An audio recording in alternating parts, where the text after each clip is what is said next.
Yo l'équipe, c'est Flip, j'espère que vous allez tous très bien et on se retrouve encore une fois pour une nouvelle vidéo. Il y a encore un sujet qui est tombé dans mes actualités sur Twitter, donc je me suis dit bon, on va se faire encore une petite vidéo. C'est des vidéos qui sont plutôt rapides à faire, donc ça me fait plaisir de vous les sortir.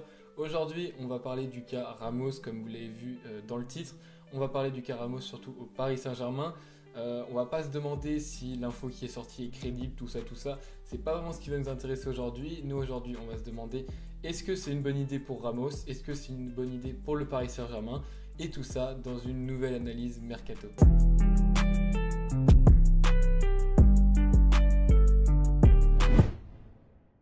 Donc comme je l'ai indiqué juste avant, on va faire une vidéo en deux points, un peu comme d'habitude dans toutes les analyses Mercato. On va d'abord se demander est-ce que c'est une bonne chose pour le club de signer Ramos, et ensuite on se demandera est-ce que c'est une bonne chose pour Ramos de signer au Paris Saint-Germain. Et on va commencer du côté du club du Paris Saint-Germain. Est-ce que c'est une bonne chose de signer Ramos? Alors il y a des bons points, des mauvais points. Les bons points, évidemment, on parle ici de Ramos, Sergio Ramos, l'un des meilleurs défenseurs du monde et de l'histoire du football. C'est vraiment un très grand défenseur. Il a marqué l'histoire du Real Madrid, ça fait des années qu'il est là-bas. Avant, il était évidemment à Séville. Donc c'est un défenseur espagnol qui a marqué l'histoire du football. C'est un très grand défenseur. Si on pouvait prendre un exemple qui collerait pas mal, je donnerais l'exemple de Gianluigi Buffon qui a signé à Paris en fin de carrière. Il y a 2 ans, il était en fin de carrière et il avait déjà marqué l'histoire en tant que joueur, en tant que gardien. Et quand il a signé, il était déjà dans un âge avancé, même si pour un gardien, c'est pas un grand problème. Là, Sergio Ramos a déjà 35 ans. Donc, évidemment que c'est un très grand joueur. Évidemment que quand tu signes Sergio Ramos sur le plan sportif, tu sais que sur quelques années encore, même s'il a 35 ans, tu sais qu'il peut t'apporter énormément parce que pour moi, c'est encore l'un des meilleurs défenseurs à l'heure actuelle, même si cette saison c'est un peu plus compliqué avec le Real Madrid, puisque le Real Madrid avait un peu plus de mal, mais le Real Madrid a toujours la Liga en jeu.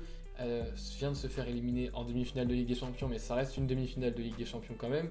Ramos était blessé, donc il a juste joué le retour, mais ça reste un joueur de grande classe, de classe mondiale. Donc évidemment que sur le plan sportif, tu sais qu'il peut t'apporter énormément, mais en restant sur le plan sportif pour le club, tu as déjà Marquinhos et Kimpembe, deux joueurs qui, eux, ont prolongé déjà cette année, deux joueurs qui sont beaucoup plus jeunes, qui ont beaucoup d'avenir, qui sont également des top défenseurs. C'est pas comme si tu avais un trou, c'est que là, tu as déjà deux grands défenseurs. Donc, tu n'as pas vraiment besoin d'aller chercher, t'as pas la nécessité d'aller chercher un troisième défenseur de haut standing, puisque de toute façon, tu ne joues pas avec une défense à 3, tu joues avec une défense à 2, et avec deux joueurs qui, eux, ont prolongé encore pour plusieurs années, qui sont la charnière, c'est les tauliers de cette équipe maintenant, c'est eux qui sont capitaines et vice-capitaines, donc ils sont littéralement imbougeables. T'auras beau aller chercher Sergio Ramos, je pense que si tu vas chercher Sergio Ramos, c'est pas pour bouger Kimpembe ou Marquinhos, c'est pour dans la rotation, pour certains matchs, évidemment que tu peux faire souffler les deux, mais je pense que dans les grands matchs, si tu n'as aucun blessé, de toute façon, tu restes avec ta charnière Marquinhos et Kimpembe, puisque c'est la charnière qui a vocation à devenir l'une des plus grandes charnières du monde. C'en est déjà une très grande, mais ils sont jeunes, donc ils ont une grande marge de progression, et Ramos, lui, a 35 ans. Là, on parle d'un contrat de 2 ans, c'est ce qui est annoncé en tout cas. Donc tu vas jusqu'à sur tes 37 ans, c'est quand même très âgé. Et j'ai envie de faire une deuxième comparaison, c'est que tu as lâché Silva l'année dernière, Silva qui était également dans un âge avancé, qui était un taulier du club. Donc pourquoi lâcher Silva, qui est un des meilleurs défenseurs du monde, qui également avait marqué l'histoire, et pour aller prendre Sergio Ramos un an après, j'en vois pas vraiment l'intérêt, surtout que ça n'a pas été vraiment le problème cette année, la charnière centrale. Là, tu vas aller chercher un joueur avec un salaire à 10 millions par an, donc c'est quand même pas à négliger. Si on fait une comparaison, c'est 14 millions Marquinhos, c'est 10 millions également Kimpembe. Donc évidemment que là, tu es sur un salaire de titulaire et pas un salaire de rotation. Prendre Sergio Ramos comme une doublure, comme troisième joueur, comme pour sa fin de carrière, j'ai envie de vous dire, et ça peut être une bonne chose, mais tu peux pas proposer 10 millions à un joueur comme ça. On a déjà vu avec Buffon que certes c'était un très grand joueur, mais qu'il est en fin de carrière et que du coup il peut pas prétendre à une place de titulaire, ça peut pas être lui le titulaire, tu peux pas aller acheter un joueur, alors même s'il arriverait libre, évidemment, il reste le salaire à payer, mais tu peux pas aller chercher un joueur qui a déjà fait la plus grande partie de sa carrière, lui donner un grand salaire sur 2 ans, pour espérer qu'il t'apporte la Ligue des Champions, qu'il t'apporte un plus. Là, pour le coup, c'est surtout un secteur de jeu où tu n'as pas besoin d'aller chercher un joueur. Donc Sergio Ramos, pour moi, pour le club, c'est pas un joueur qu'il faut signer. Je pense d'ailleurs que ça ne se fera pas parce que Leonardo a cette politique de ne plus recruter avec des salaires exorbitants.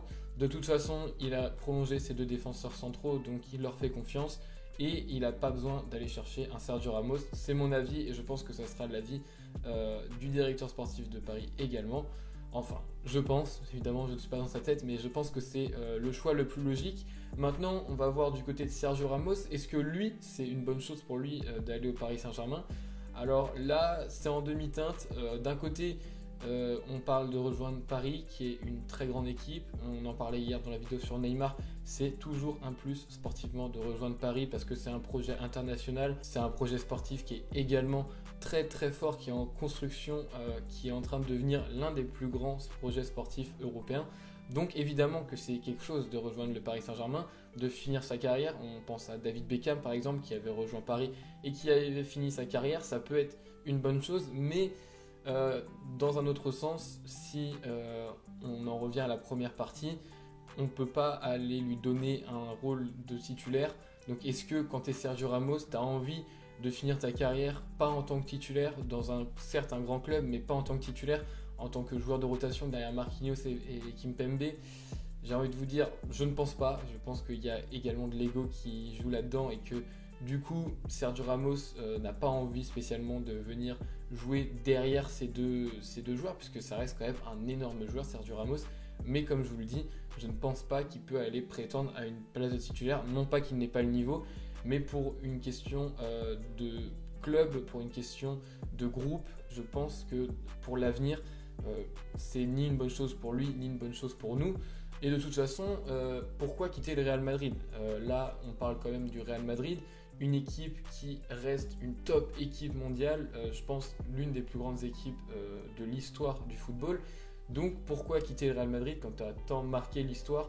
Pourquoi ne pas faire comme Xavi, comme Iniesta, à finir sa carrière dans le club où tu as marqué ton empreinte, où tu as laissé de si belles images? Parce que Sergio Ramos au Real Madrid, c'est vraiment un taulier, c'est quelqu'un qui a énormément apporté, que ce soit en Ligue des Champions, en Liga, il a apporté tellement de titres. Et donc je pense que pour lui, ce serait évidemment une meilleure chose de rester au Real Madrid et d'y finir sa carrière, que ce soit pour 2-3 ans encore maximum. Je pense qu'après, de toute façon, il n'aura plus le niveau pour jouer au plus haut niveau, puisque là, on parle encore de Ligue des Champions, on parle de demi-finale de Ligue des Champions. Ça reste un joueur incroyable, mais je pense que dans 2-3 ans, il n'aura plus totalement ce niveau, et c'est normal à cet âge-là. Donc je pense que la meilleure solution pour Ramos, c'est de rester au Real Madrid, d'y finir sa carrière, de faire encore 1 ou 2 ans en tant que titulaire aux côtés de Varane. Je pense que de toute façon, la concurrence n'est pas très très dure à éliminer. Quant à Nacho et Eder Militao à côté, c'est pas compliqué de se faire sa place, puisque de toute façon, il ne s'impose pas à côté. Donc Sergio Ramos qui restera encore quelques années en tant que titulaire, je pense que c'est la meilleure chose pour lui et je pense que c'est la meilleure chose pour le Paris Saint-Germain également. Dites-moi ce que vous en pensez vous en commentaire, il y a débat. Certains vont penser que ça reste Sergio Ramos et que du coup tu dois quand même aller le signer. Donc je pense qu'il y a débat et du coup j'attends vos commentaires à ce sujet. Sinon, si la vidéo vous a plu, n'hésitez pas à liker et à vous abonner comme d'habitude. Il y aura peut-être un petit peu moins de vidéos la semaine prochaine puisque je reprends les cours.